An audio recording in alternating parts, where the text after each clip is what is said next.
3 juillet 1916. Votre lettre m'a été remise à mon retour de Verdun. Je suis sorti de cet enfer abattu, fatigué, méconnaissable. Les Boches ont été d'une violence inouïe. Les mots viennent de l'abbé Marc Garin. Cet ancien professeur de Florimont fut mobilisé pour la Première Guerre mondiale.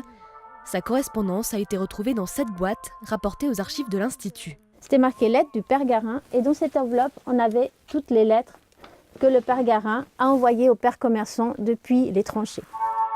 L'historienne Carina Lorenzini s'est penchée sur ce trésor d'histoire. Elles sont écrites sur des papiers très différents les uns des autres. L'abbé Garin écrivait régulièrement. Les missionnaires avaient mis en place un système de correspondance en circuit fermé. Un soldat écrivait une lettre, l'envoyait à un autre soldat. Ce soldat rajoutait sa propre lettre et ainsi de suite. Donc en fait, les soldats dans les tranchées recevaient plusieurs lettres. Une dernière était présente dans la boîte ouverte par l'historienne. On avait l'habitude d'écrire aux familles, par exemple des tués, avec cet encadrement noir. Elle décrit les circonstances du décès du père Garin au front le 5 juillet 1917. Il se trouvait en première ligne à son poste lorsqu'il fut surpris par une rafale de 88. Il fut relevé très gravement atteint et expira quelques minutes après. Toutes ces lettres, mais aussi des photos, Là, on voit il creuse des tombes. ont été réunies dans ce manuel à destination des élèves.